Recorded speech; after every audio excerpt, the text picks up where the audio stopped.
Well, hello there. Hello. I am Dean the Turkey Legster. Welcome back. This is another edition of Once Upon a Turkey Leg here on the channel. It's been a little while since I have done a story, and I know you're ready.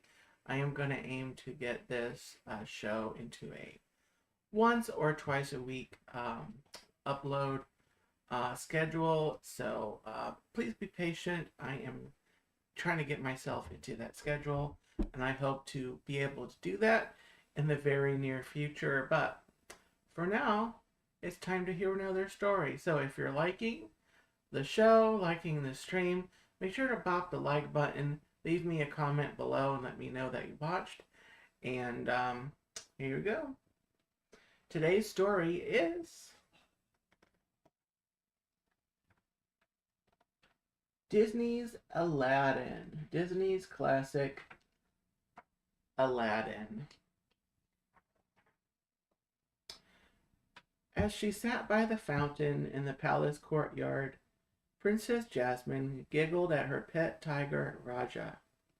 The tiger had not been impressed with the latest prince to ask for Jasmine's hand in marriage, so he'd helped scare him away. They were both glad to be rid of the selfish suitor, one of the many unworthy princes who'd visited recently. Jasmine's father, the Sultan of Agrabah, was not amused. "Dearest, you've got to stop rejecting every suitor who comes to call," he told his daughter. "The law says you must be married to a prince by your next birthday. You've only got 3 more days." Oh my. But Jasmine thought the law was unfair. "Father, I hate being forced into this," she said. "If I do marry, I want it to be for love." Lately, Jasmine had found herself wishing that she wasn't a princess at all. She had never been allowed to go outside the palace walls. She felt trapped.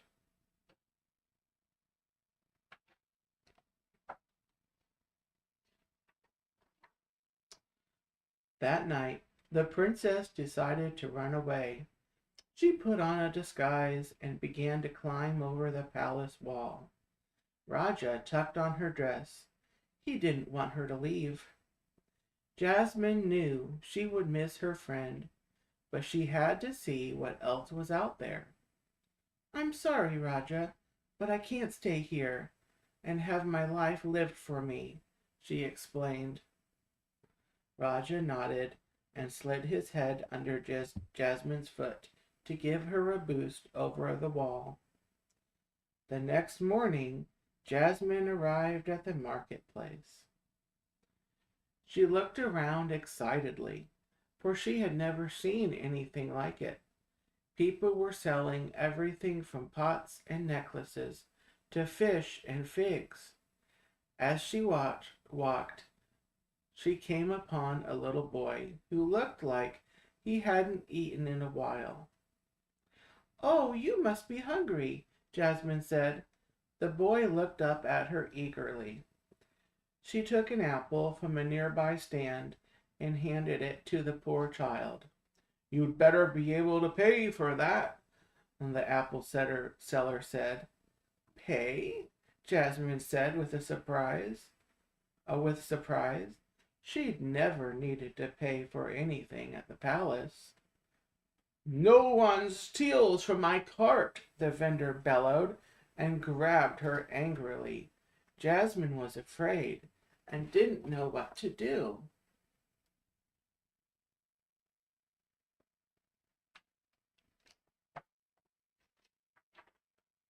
Luckily, a stranger came to her rescue. "Oh, thank you, kind sir," the young man said to the apple seller. "I'm so glad you found her. I've been looking all over." Jasmine looked puzzled. "What are you doing?" she whispered to the young man.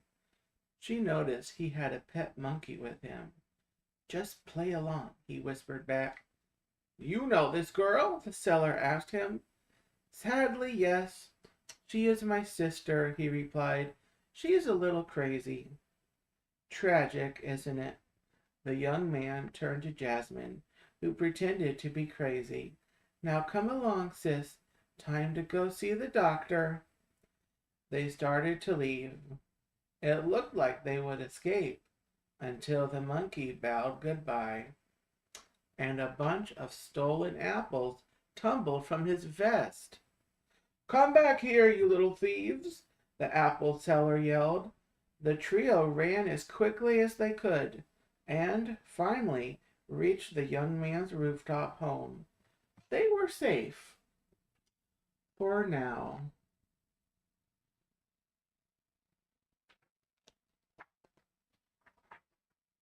Jasmine looked around.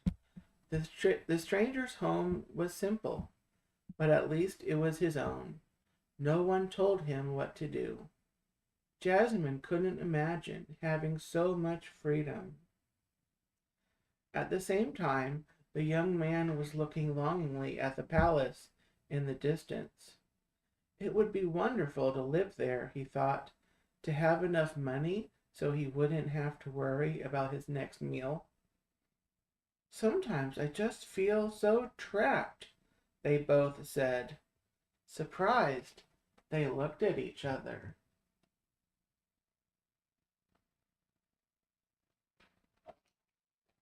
Jasmine suddenly realized that she had a lot in common with this handsome stranger. But just then, angry palace guards burst in. There was no escape. Do you trust me? He asked, holding out his hand to her. She looked into his brown eyes and said, Yes. Then jump, he cried. Jasmine took his hand and they leaped off the roof. They landed safely in a pile of grain, then raced through the marketplace right into another set of guards. The head guard seized the young man. It's the dungeon for you, boy, he declared. Oh my.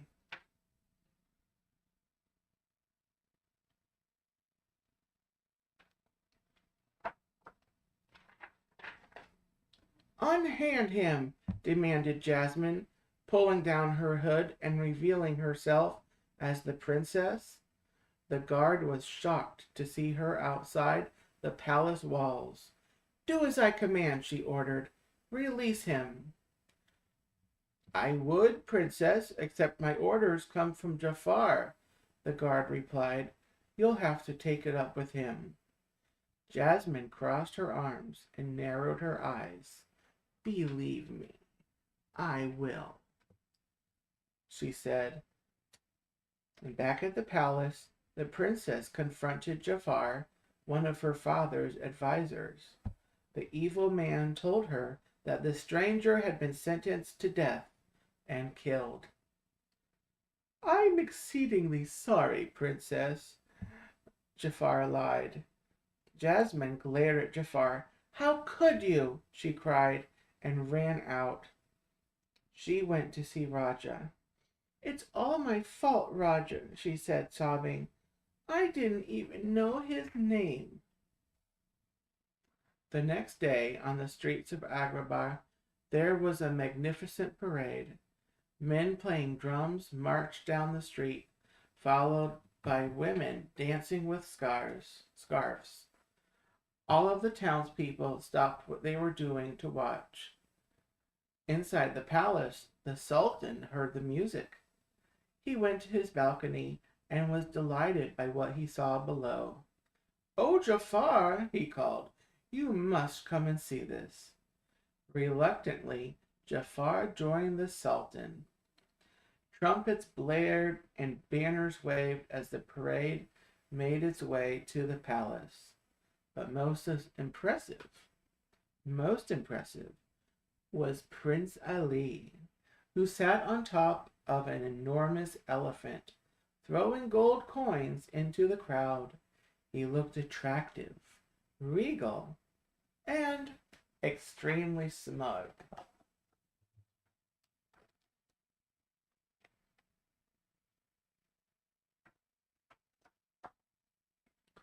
Princess Jasmine, who was still upset about the death of the young man from the market, watched from her balcony.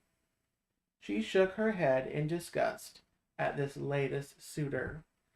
Did he think he could buy her hand in marriage? Nevertheless, the Sultan welcomed Prince Ali into the palace. Your Majesty, I have journeyed from afar to seek your daughter's hand, said Prince Ali after flying in on a magic carpet. Prince Ali Ababa, said the Sultan, I'm delighted to meet you. But Jafar had his own sneaky plan. He wanted to marry the princess himself so that someday he would rule the kingdom. He whispered to the Sultan, What makes you think he is worthy of the princess? Confidently, Prince Ali replied, Just let her meet me. I'll win your daughter. But Jasmine had been listening and was very upset. How dare you, all of you, standing around deciding my future, she cried. I am not a prize to be won. She turned and stormed off. But Prince Ali would not give up. That evening, he appeared on Jasmine's balcony and apologized. Raja growled protectively, but Jasmine thought the prince looked familiar. When she stepped closer, he offered to take her on a magic carpet ride. We could get out of the palace, see the world, Prince Ali offered. Jasmine hesitated. Is it safe? She asked, looking at the flying carpet. Prince Ali leaned forward, offering his hand. Do you trust me? He asked. Jasmine thought he might be the young man from the marketplace. Maybe he hadn't been killed after all. She gave him her hand and climbed onto the magic carpet.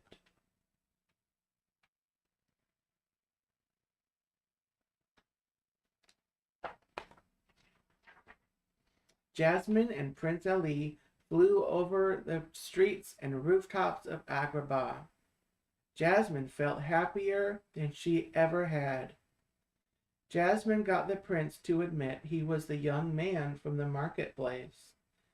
But he didn't tell her everything, because he didn't think she would like him if she knew the truth. His real name was Aladdin. After escaping from the dungeon, he'd found a magic lamp. The genie inside had given him 3 wishes. Aladdin, who'd fallen in love with Jasmine, had used one of them to become a prince so he could marry her. I sometimes dress as a commoner to escape the pressures of palace life, he lied, but I really am a prince. Why didn't you just tell me? Asked Jasmine. Well, royalty going out into the city in disguise. It sounds a little strange, don't you think? He said. Jasmine looked down. Not that strange, she said quietly. There's the genie.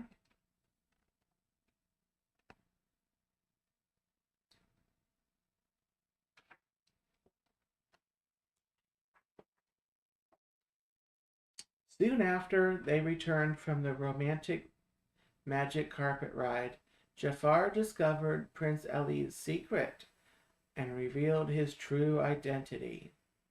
Jafar tried to seize power by stealing the magic lamp with the genie inside, but Aladdin and Jasmine fought him bravely and won. Together, they saved the kingdom. After the battle, Aladdin took Jasmine's hands in his. I'm sorry I lied to you about being a prince, he said humbly. Jasmine held his hands. She hadn't fallen in love with him because she thought he was a prince. She loved him for who he was on the inside.